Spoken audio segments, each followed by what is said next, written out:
texto base para a nossa meditação está em Êxodo capítulo 3, a partir do versículo 1 até o versículo de número 6. Êxodo 3, de 1 a 6. A palavra de Deus, a Bíblia Sagrada nos diz: apacentava Moisés o rebanho de Jetro, seu sogro, sacerdote de Midian. E levou o rebanho para trás do deserto e chegou a Horebe, o monte de Deus.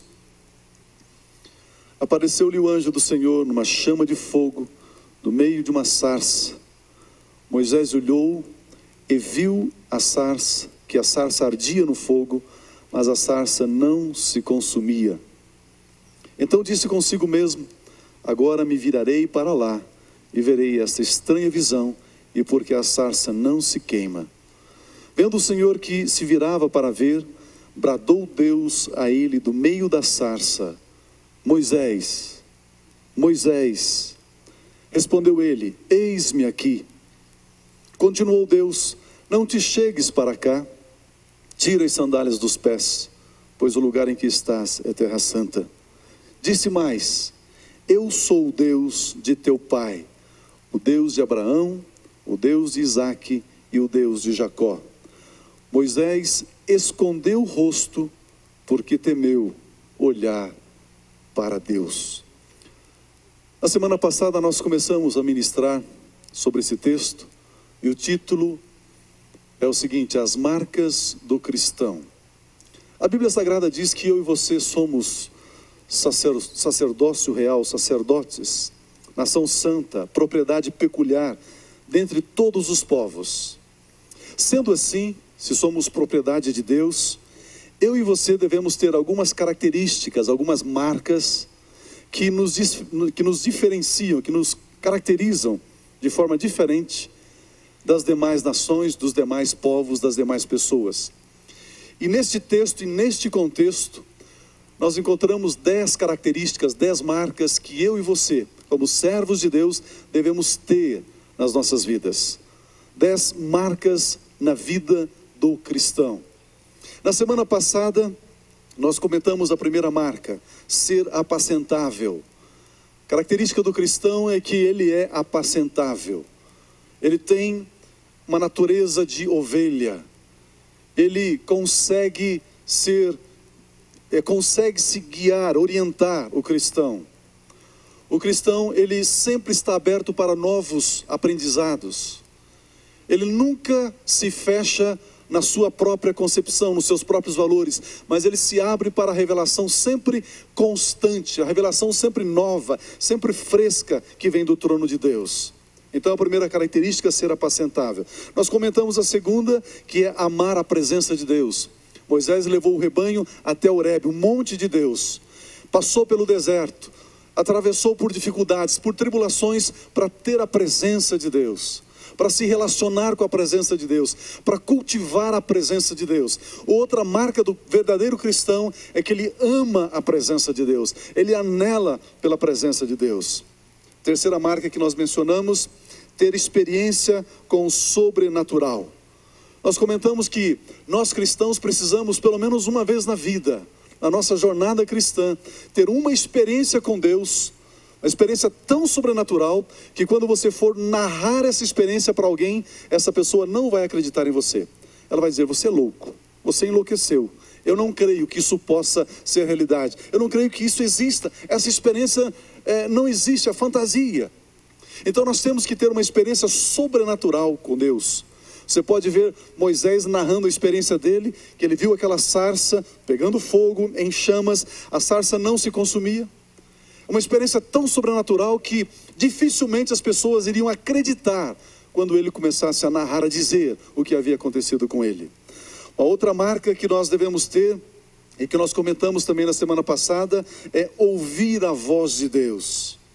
Nós temos que ter os nossos ouvidos espirituais afinados, em sintonia, abertos, para que possamos ouvir a voz de Deus. Eu não estou falando de uma impressão, eu não estou falando de uma convicção que o Espírito dá a você e a mim em situações distintas. Eu estou falando sim de ouvir audivelmente, ao ponto de marcar você, ao ponto dos seus joelhos começarem a tremer, ao ponto de você sentir assim, que por dentro você está implodindo, você está se desmanchando, porque Deus falou com você. E vem um medo, vem um temor sobre a sua vida, e você fica assim, quase que em suspense, pensando, Deus falou comigo.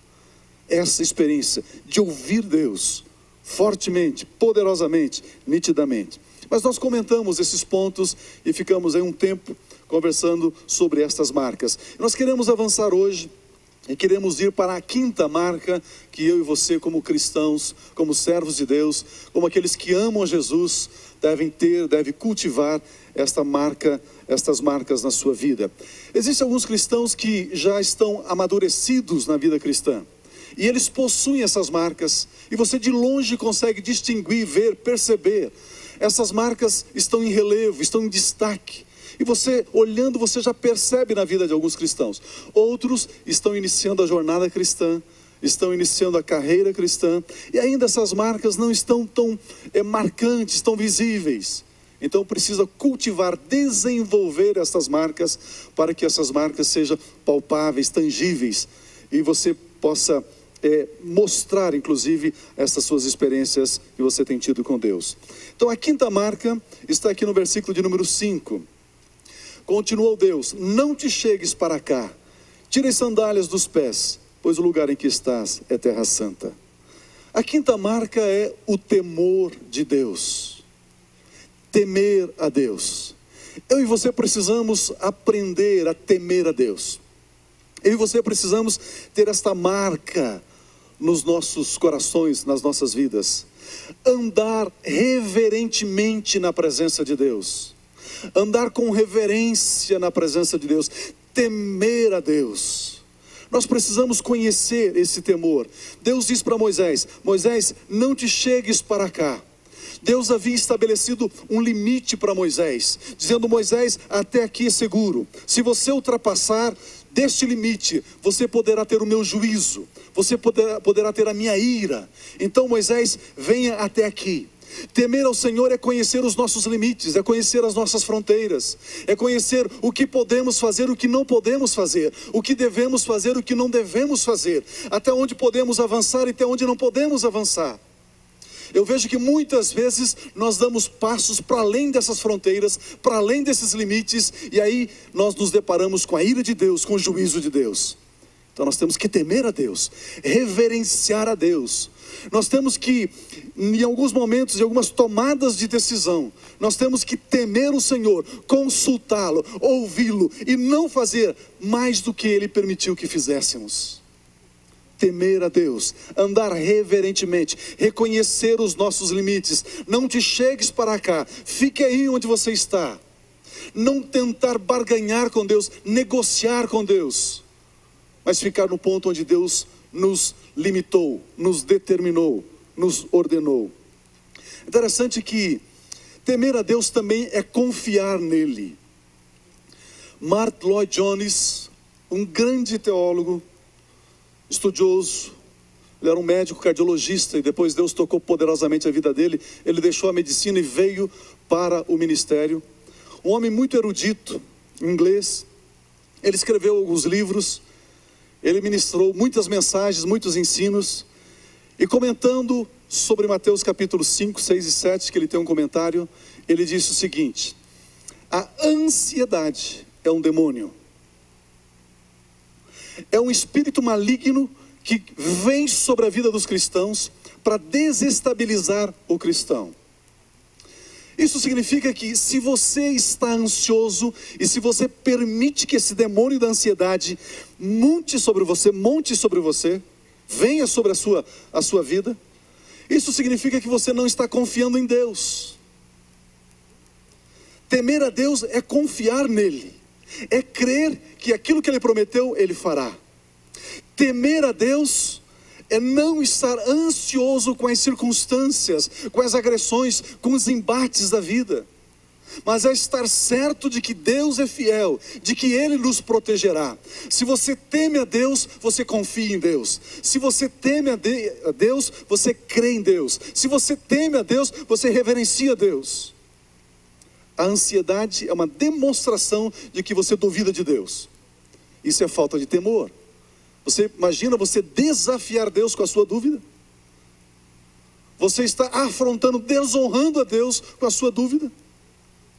Então, se você teme a Deus, você confia em Deus. Se você teme a Deus, você crê que Ele é fiel e que Ele fará. Amados, o temor é necessário nas nossas vidas. Nós temos que ter esta reverência para com Deus.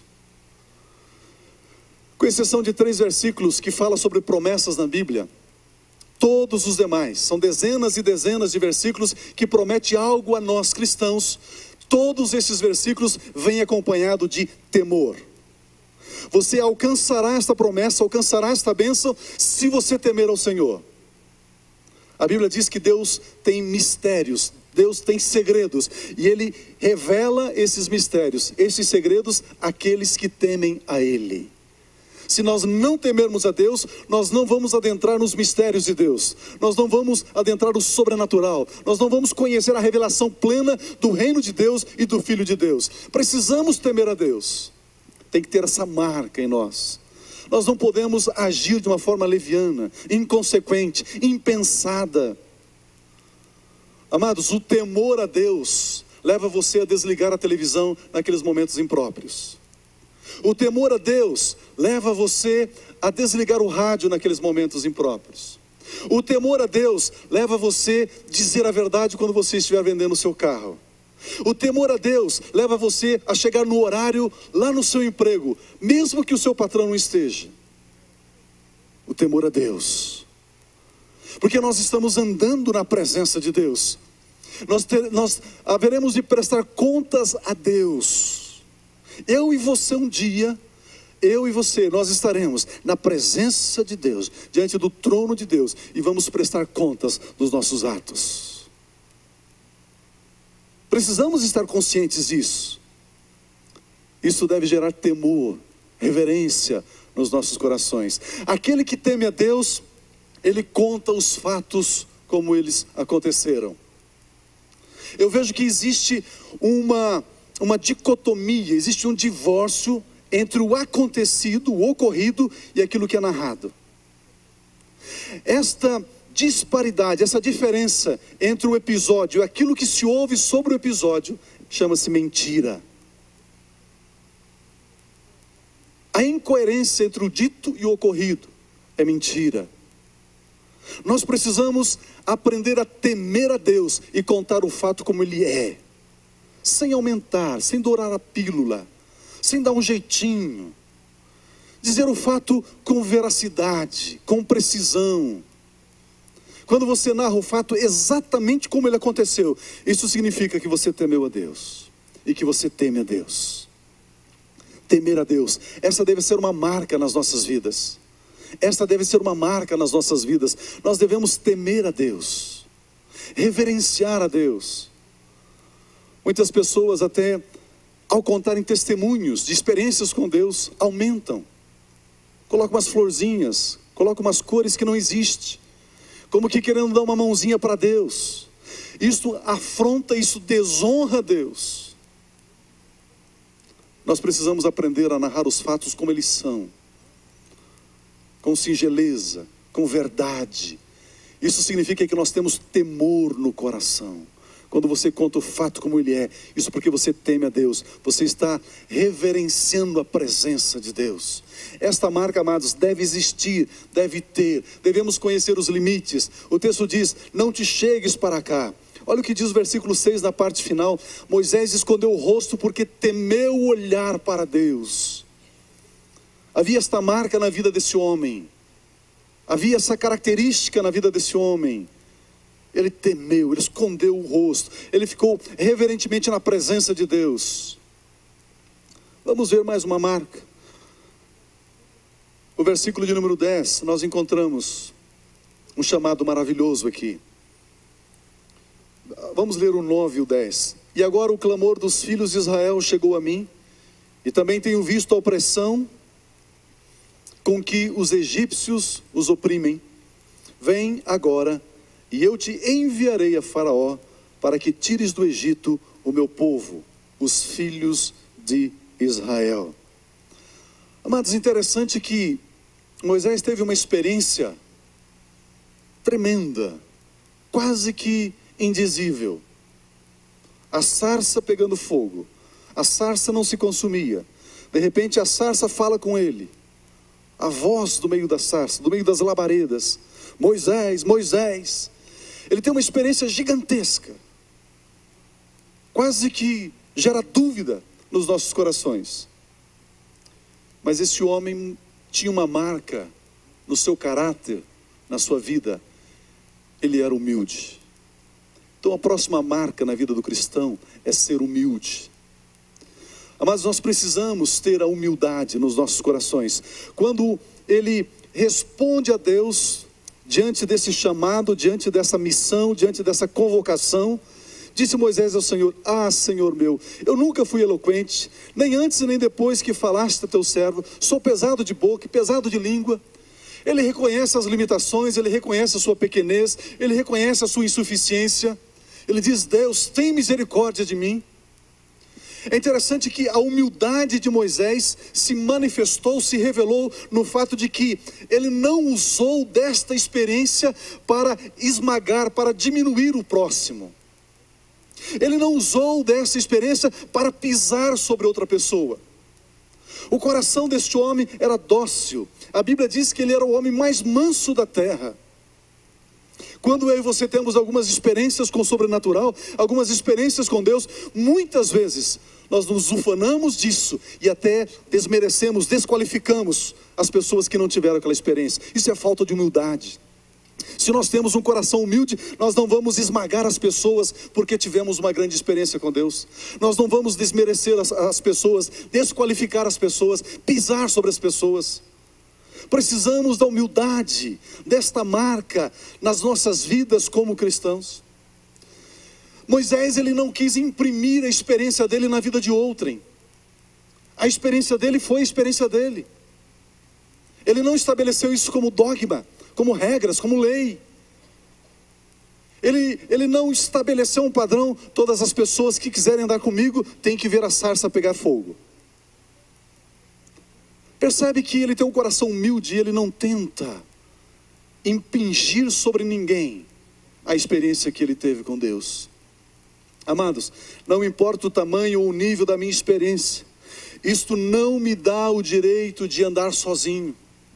O texto sagrado diz que Moisés, ele não saiu agindo por conta própria. Ele não saiu agindo sozinho. Ele teve uma experiência gigantesca, ele teve uma experiência poderosa. Mas isso não fez com que ele desse um grito de euforia, de independência, dizendo: eu sou eu, Deus falou comigo. Não. Ele tinha um coração dócil, um homem humilde.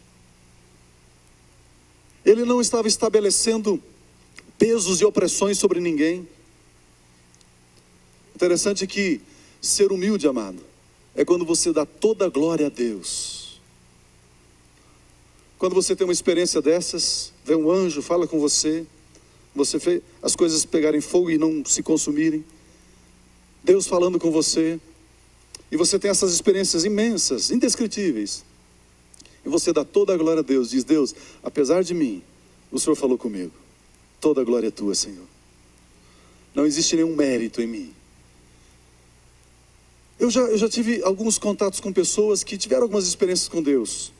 E elas narram dizendo o seguinte: bem, depois de 7 dias de jejum, aí Deus falou comigo. E ele me disse, como que se 7 dias de jejum comprasse a manifestação de Deus? Deus não precisa dessas coisas. Deus quer sim um coração quebrantado, um coração humilde. A Bíblia diz que um coração quebrantado e humilde Deus não despreza, Deus não rejeita. Tem que haver esta marca em nós. A Bíblia diz: Deus resiste aos soberbos, mas Ele dá graça aos humildes. Humilhai-vos debaixo da poderosa mão de Deus, e a seu tempo Ele vos exaltará. Amados, este é o caminho da vitória. Humildade, inclusive, que quando você erra, você reconhece o teu erro. Senão nós vamos ter síndrome de Eva, né? Ou síndrome de Adão. Adão, você pecou. Não fui eu, foi a mulher que o Senhor me deu. O culpado é o Senhor. Se o Senhor não tivesse me dado a mulher, eu não teria pecado. Percebe? Eva, você pecou. Não, foi a serpente. Se o Senhor não tivesse permitido que a serpente entrasse no jardim, eu não teria pecado. Eu chamo isso de capacete de Saul. Saul era assim. Quando ele errava, ele era confrontado, ele sempre tinha uma desculpa. Não, é o governo. Não, estava frio. Não, foi a chuva. Não, o calor. Capacete de Saul, desculpas. Mas Davi não. Quando Davi pecou, chegou o profeta Natan e disse: você é este homem. Davi disse: pequei. Ser humilde. Errei. Falhei. Transgredi. Assumiu. Isso é humildade.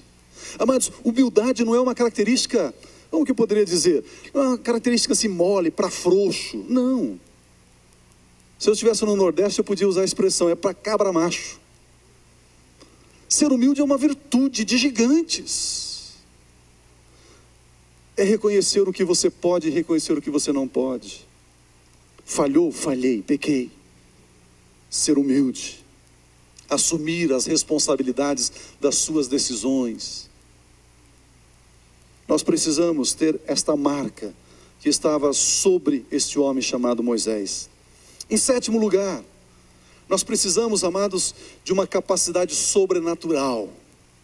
Não tem como você viver a vida cristã ou agradar a Deus com a sua capacidade, com as suas qualificações, com o seu know-how, entre aspas, com o seu pedigree. Precisa mais, precisamos de uma capacitação sobrenatural, precisamos de uma visitação sobrenatural, precisamos de uma porção do sobrenatural de Deus sobre nós. Se não houver essa capacitação que vem de Deus, do trono de Deus, nós não poderemos viver uma vida cristã vitoriosa, abundante, triunfante, prazerosa. Nós precisamos ter uma capacidade sobrenatural.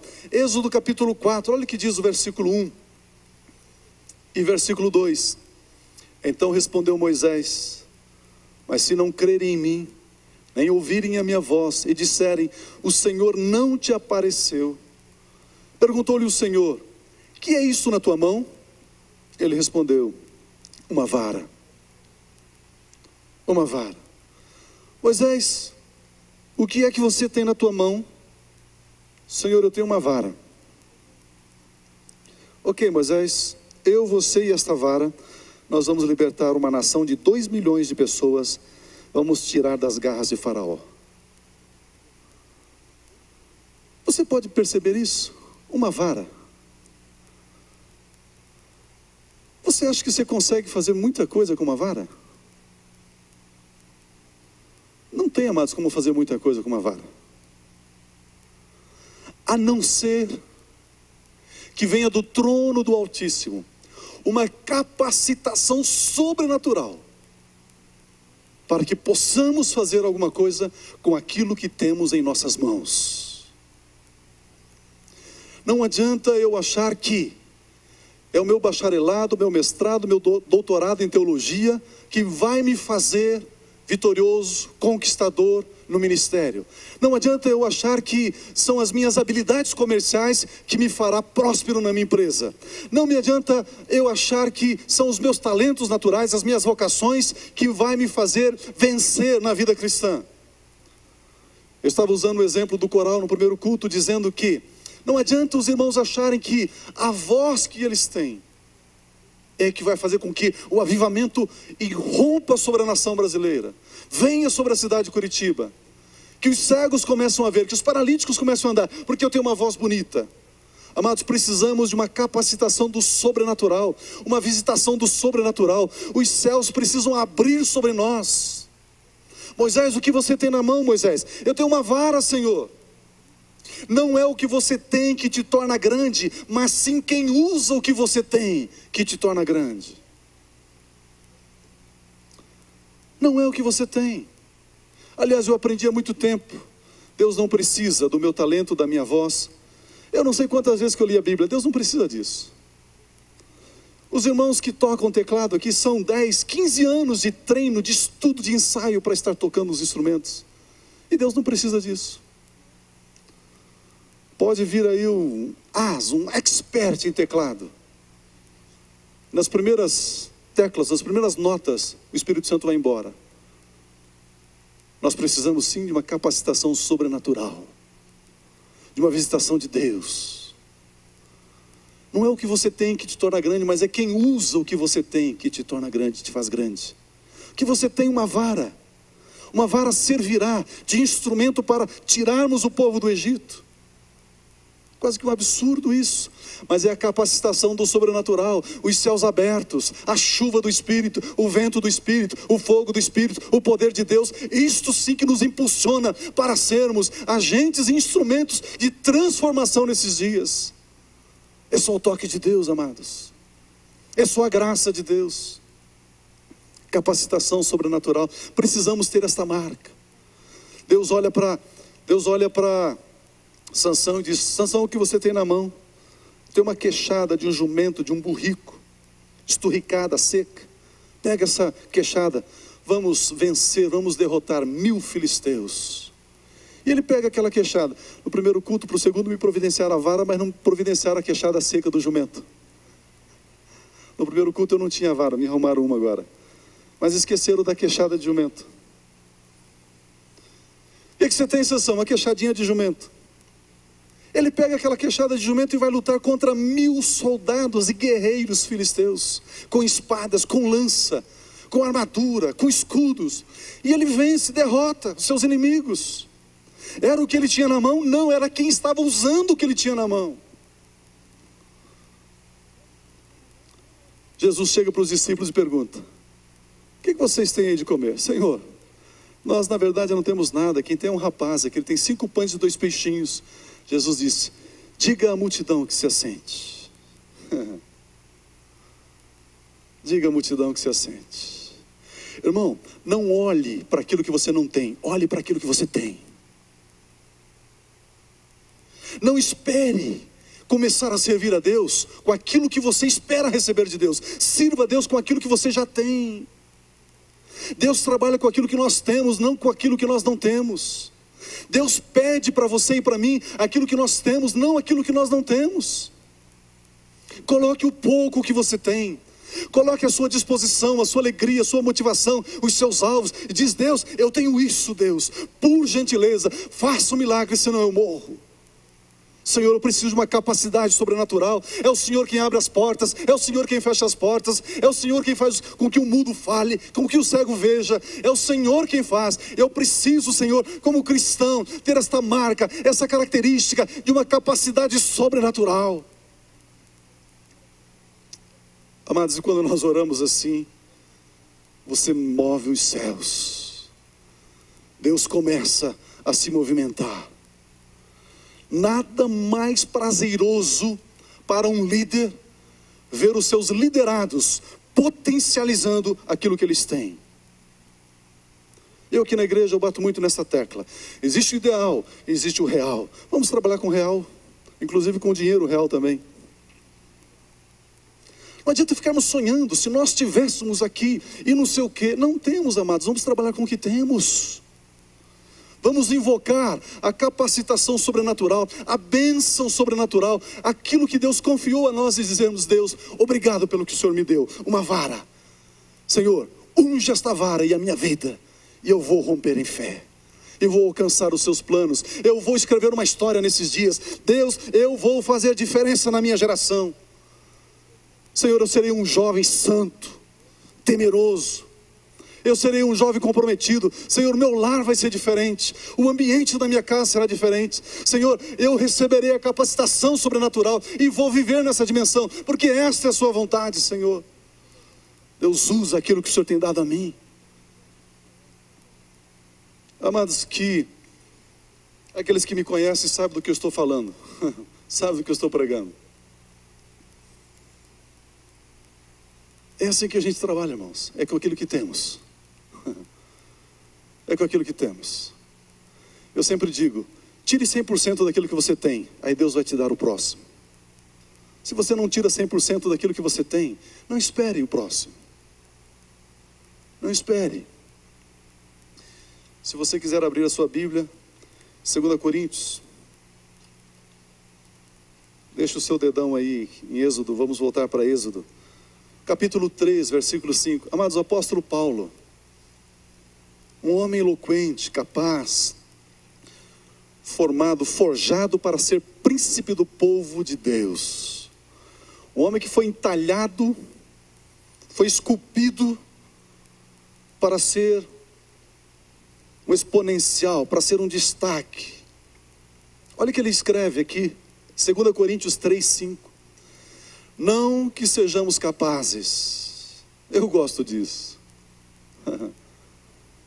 Diga para a pessoa que está do seu lado, você não é capaz. Mas diga com verdade, se você não é capaz mesmo.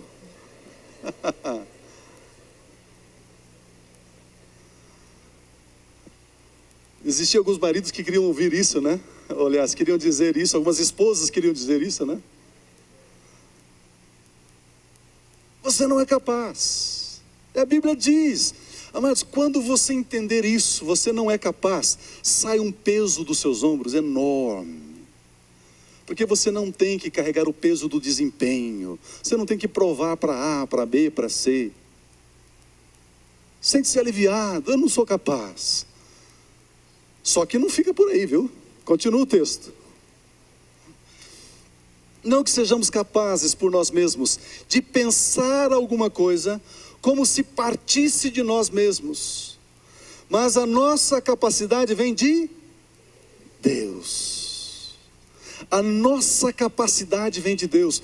Uma vara só e um homem gago, 40 anos no deserto. Só isso não poderia, amados, libertar uma nação. Mas a capacidade vem de Deus. A capacidade vem de Deus. O profeta chega para a viúva e diz: o que você tem em casa? Eu tenho um pouquinho de farinha, um pouquinho de azeite. Ele diz: vamos fazer banquetes por dias e dias e dias. Eu não sei como, eu vi num livro, um americano calculou mais de 2.500 refeições com um pouquinho de farinha, um pouquinho de azeite. A nossa capacidade vem de Deus. Essa capacitação sobrenatural, esta vestidura do sobrenatural. Amados, precisamos entender qual é o propósito. Qual o propósito que você está usando, o que você tem na sua mão. Se você está usando o que tem na sua mão para lucro pessoal, para ganho pessoal, para projeção pessoal, para autopromoção, não terá a capacitação de Deus. Mas se você está usando aquilo que está nas tuas mãos, para dar louvor a Deus, para exaltar a Deus, para glorificar a Deus, haverá bênçãos naquilo que você está fazendo. Haverá bênçãos. Eu me lembro que ainda quando adolescente, eu li um livrinho. E o livrinho falava sobre a grande recessão que houve nos Estados Unidos em décadas atrás aí. E tinha um engenheiro. E ele estava desempregado. Aí abriu-se na cidade dele frentes de trabalho. A prefeitura abriu frentes de trabalho. E o que eles tinham que fazer? Eles tinham que cavar valas nas ruas para passar tubulações e canos e tal. Era um emprego que a prefeitura abriu para amenizar um pouco a dor, o sofrimento, a fome na época da recessão. Então esse engenheiro bateu lá e diz: eu gostaria de trabalhar aqui. Eu gostaria de fazer valas nas ruas dessa cidade. Então ele pegou aquele emprego. Outro dia pela manhã cedinho estava ele lá, pegou as ferramentas para fazer aquele buraco. E ele começou então a trabalhar. E trabalhando. Interessante que o supervisor daqueles trabalhos, ele olhou e percebeu que aquele homem, ele fazia aquela vala melhor que qualquer um outro. Ele fazia bem retinho, bem no prumo, bem limpinho, bem organizado. E ele chegou e disse: puxa vida, você está fazendo essa vala melhor que todo mundo. E aquele homem diz: eu sou grato a Deus por esse emprego, por essa porta de trabalho que Deus me deu. E aquele homem passou o dia todo trabalhando, e no próximo dia, no próximo dia, no próximo dia. E aí então surgiu a necessidade de ter um supervisor para aquele trabalho, porque aquele supervisor tinha que ir por uma outra obra. E perguntaram para aquele supervisor: você tem alguém dentro desses peões aí que possa supervisionar a obra? Ele falou: eu tenho. Eu tenho um que faz bem feito. E se ele faz bem feito, ele pode ensinar alguém a fazer bem feito. Aí chegou para ele lá pelo terceiro ou quarto dia e diz: olha, tem uma proposta para você. para você não mais cavar as valas, os buracos aqui, mas para você ser um supervisor, para você orientar as pessoas como fazer tão bem feito como você faz. Percebe, amados? Percebe que aquilo que está na sua mão, aquilo que está ao seu alcance, é isso que Deus quer abençoar, é isso que Deus quer prosperar, é isso que Deus quer dar em dobro, é isso que Deus quer edificar, aquilo que está na sua mão. A maneira como você faz, qual é o propósito? O propósito é para lucro rápido e pessoal ou para louvor e glória de Deus? Interessante que Jesus Cristo, detentor de todo o poder nos céus e na terra, Jesus Cristo nunca usou do poder que o Pai lhe deu para um ganho pessoal, para o uso pessoal, para uma vantagem pessoal, nunca. Todas as vezes que Jesus fez algo, Ele fez para que o Pai fosse honrado. Mas interessante que esse encontro de Moisés com Deus gerou uma missão, gerou um chamado, gerou a manifestação do sonho de Deus, dos propósitos de Deus na face da terra. E aí nós encontramos então a oitava marca, e daqui a pouco eu já encerro. A oitava marca, Êxodo capítulo 4, versículo 18. Êxodo 4, 18. Olha o que diz: depois que Moisés teve esse encontro com Deus, então voltou Moisés para Jetro, seu sogro, e lhe disse: deixa-me ir, voltar a meus irmãos que estão no Egito, para ver se ainda vivem. Disse Jetro a Moisés: vai em paz. Amados, eu fico assim de queixo caído quando eu leio textos da Bíblia como este. Você pode imaginar, ele foi lá no deserto, a sarça começou a pegar fogo, ele olhou aquela estranha visão, ele tentou aproximar, Deus falou com ele: Moisés, Moisés, eis-me aqui, Senhor, não te chegues para cá. Deus deu a revelação, Deus falou, Deus chamou, Deus comissionou, Deus mostrou o sobrenatural. Depois de tamanha experiência, quase que indizível experiência, esse homem volta para casa, chega para o seu sogro, trabalhava quase 40 anos para o seu sogro, Jetro, ele diz: deixa-me ir. Esta marca para mim chama-se submissão. A marca da submissão. Vem cá, só estamos nós aqui, só eu e você, não tem mais ninguém aqui. Se você tivesse essa experiência que Moisés teve, assim, fulgurosa, Spielbergiana, se você tivesse essa experiência, você ia pedir permissão para alguém para fazer a missão? Você ia?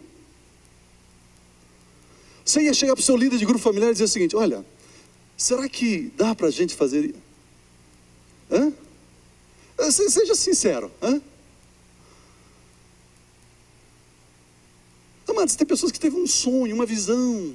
Eu não quero diminuir sonho nem visão, mas um sonhinho, uma visãozinha, tal. E já sai aí: não, porque eu vou fazer, porque Deus me disse, porque... Imagina se você tiver um encontro forte com Deus, sobrenatural com Deus, e você diz: Deus, o Senhor está comigo? Ele vai dizer: estou. Você está andando na rua e tem um paralítico de nascença que todos os dias está naquela esquina pedindo esmolas, e Deus diz: diga para ele que ele levante. Aí você vai lá, impõe as mãos e diga: em nome de Jesus, te orando, levanta. Aquele paralítico levanta e sai andando. Você vai voltar na sua igreja, falar com o seu pastor, pedir permissão, vai pedir permissão para o teu marido, para os seus pais. Você vai pedir permissão para alguém? Você vai ter a síndrome de He-Man: eu tenho a força. Amados, sabe por que nós não temos grandes experiências com Deus? Porque nós não somos submissos. Jetro chega e diz assim, aliás, Moisés chega para Jetro e diz: sogro, deixa-me ir, eu posso ir, você me dá permissão, você me dá licença. Jetro diz: vai-te em paz, vai-te em paz. Amados, o êxito de muitos trabalhos, de muitos ministérios, está porque o começo foi santo, o começo foi puro. E o fracasso de muitos ministérios, de muitos trabalhos, é porque o começo não foi ajustado, não foi certo. Ele tinha uma grande missão e ele começou pelo começo. Ele começou em submissão, ele começou em obediência. Ele começou perguntando para o sogro: posso ir? Por maior que seja a sua experiência com Deus, mantenha-se submisso. Aliás, nós não temos grandes experiências com Deus, porque isso vai gerar rebeldia, rebelião. Vai gerar orgulho, soberba nos nossos corações. E Deus muitas vezes não responde às nossas orações, porque se Ele respondesse às nossas orações, Ele nos perderia.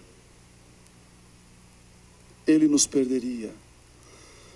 Alguém do coral ora e diz: Senhor, unja a minha voz, toca-me na minha voz. Senhor, dê-me uma voz poderosa, Senhor, ungida, angelical. E muitas vezes Deus olha e diz: se você fosse submisso ou submissa, eu daria. Mas pelo fato de você não ser, eu não te dou. Porque se você receber essa voz, daqui uns dias você está cantando para o diabo. Amados, nós não temos essas histórias por aí? Não temos?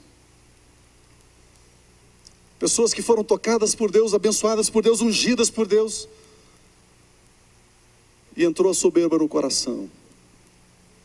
Isso chama-se síndrome de Lúcifer. Achou que podia existir sem Deus. A submissão me faz receber a visitação do sobrenatural. E me faz adentrar ainda mais no sobrenatural. E ainda mais no sobrenatural. A submissão me protege. A submissão me guarda. A submissão me abençoa. Busque grandes experiências com Deus, mas tenha esta marca na sua vida. Amados, submissão não é apenas uma palavra. Submissão aqui são gestos, atitudes. Por exemplo, horário. Você chega no horário, você é submisso. Você cumpre as suas tarefas, você é submisso. Você cumpre aquilo que você acordou, você é submisso. A submissão tem que ser expressada, manifestada em atitudes, em ações, em obras. Ele foi ao sogro e disse: sogro, você me deixa aí, você me permite? O sogro disse: vai, Moisés, vai em paz. Ele disse: então eu vou. É interessante que essa submissão gera a nona característica. Olha que está em Êxodo 4, 27 a 29. Disse o Senhor a Arão: vai ao deserto para te encontrares com Moisés. Ele foi, e encontrando Moisés no monte de Deus, o beijou. Então relatou Moisés a Arão todas as palavras do Senhor, com as quais o enviara, e todos os sinais que lhe mandara. E foram Moisés e Arão, e ajuntaram todos os anciãos dos filhos de Israel. A submissão leva à próxima marca: não ande sozinho. O cristão precisa ter essa marca: não andar sozinho, não trabalhar sozinho. Percebe que depois destas experiências quase que apoteóticas desse homem, ele chega para o irmão, compartilha, como que pedindo ajuda para o irmão, e depois ambos eles vão até os anciãos de Israel, pedindo ajuda para os anciãos, formando um time, formando uma equipe, formando um grupo, não andando sozinho. Nós precisamos ter essa marca de não andarmos sozinhos. É aquilo que eu estava dizendo. De repente, se Deus usar você com uma grande experiência, você começa a abrir os olhos dos cegos. 15 dias depois você abre a sua igreja. Não preciso de mais ninguém. Eu tenho o poder, eu tenho a unção. Nós precisamos entender, amados, que nós não podemos caminhar sozinhos. Não temos como. Este ministério aqui, amados, nós precisamos de você. Hoje pela manhã tivemos uma reunião com os líderes de grupos familiares. 143, 145 líderes de grupos familiares. Mais 140 e tantos colíderes. Então são 280 pessoas que formam a base da liderança desse ministério. E nós estabelecemos para que no final desse ano tenhamos aqui 400 líderes e mais 400 colíderes, 800 pessoas, líderes nesta igreja, nessa comunidade, nesse trabalho local. E são esses líderes amados que fazem, que tornam a base desse trabalho, o sustento desse trabalho, o apoio desse trabalho. Nós sozinhos aqui no ministério não poderíamos fazer o que temos feito, se não fosse os irmãos aqui apoiando, ajudando, chorando junto, rindo junto, jejuando, orando, clamando, buscando.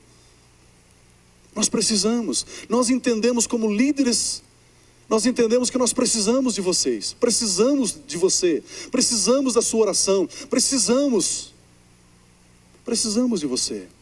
Não tem como andarmos sozinhos. Vocês lembram do episódio da tomada de Jericó?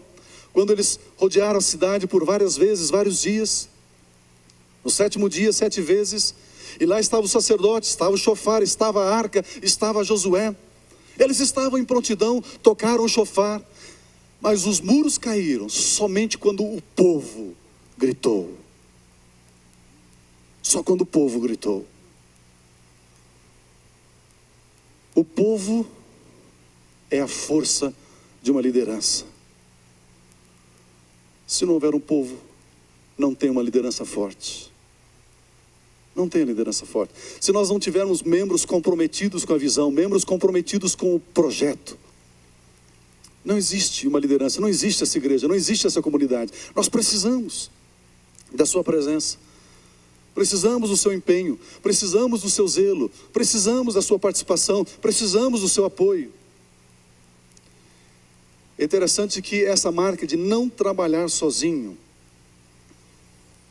isso eu creio que quando nós entendemos o nosso chamado, olha o que diz o capítulo 3, o versículo de número 7. Então disse o Senhor: de fato tenho visto a aflição do meu povo que está no Egito, e tenho ouvido o seu clamor por causa dos seus opressores. Por isso, por causa do seu clamor, eu desci para livrá-los. Mas percebe que Deus levanta um grande homem chamado Moisés, em resposta ao clamor do povo.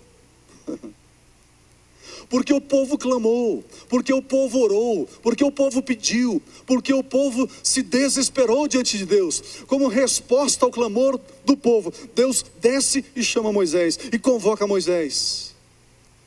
Nós precisamos entender como cristãos que somos, que nós somos um instrumento do chamado de Deus.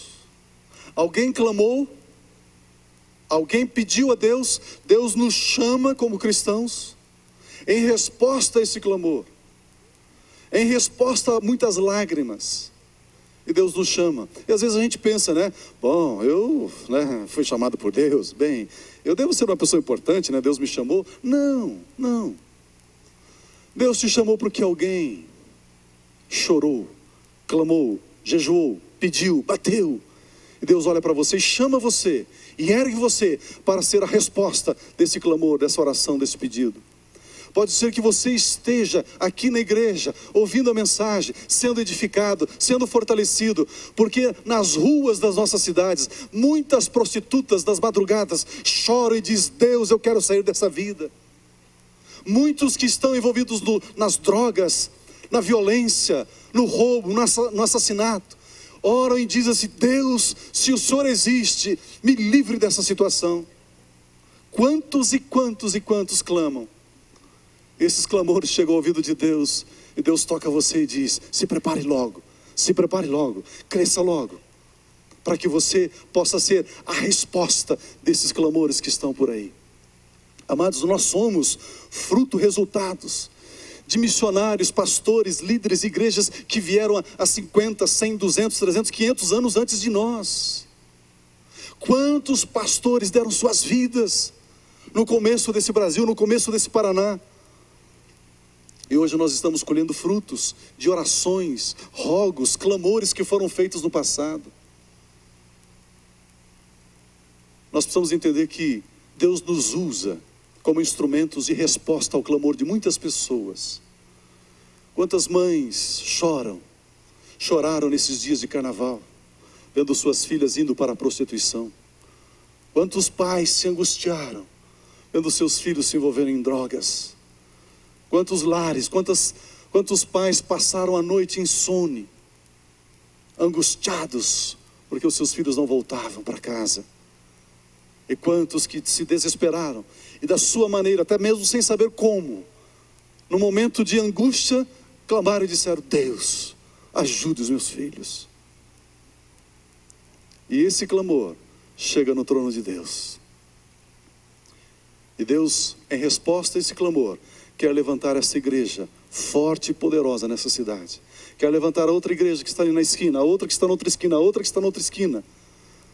Quer levantar ministérios poderosos nessa cidade, como resposta a esse clamor, essa ansiedade, esse desespero. E nós precisamos entender, então, em 10º lugar, que nós somos instrumentos do chamado de Deus. Somente instrumentos para atendermos o clamor de alguém. O fato de você ser chamado, isso não significa que você tem que atender aos seus desejos, às suas ambições. Você foi chamado para atender o clamor de alguém, para servir. Por isso que nós fomos chamados. Deus está levantando essa igreja para servir. Deus está levantando ministérios nessa igreja para servir. Por isso que Deus está querendo nos usar. Mas nós cristãos precisamos dessa marca. Jesus, o nosso amigo eterno. Jesus, o nosso amigo eterno. Jesus, o nosso amigo eterno. Ele quer imprimir essas marcas nas nossas vidas. E que pessoas que estão ao nosso redor, olhando para nós, vejam essas marcas. Começam a perceber estas marcas, notar estas marcas. E dizer: ele tem essa marca. Ele é diferente. Ele tem algo que eu preciso. Ele tem algo que eu não tenho. Amados, eu estou falando de uma vida cristã forte, poderosa. De uma igreja aguerrida. De uma igreja vitoriosa. De uma igreja que avança, que conquista, que vence. Amém?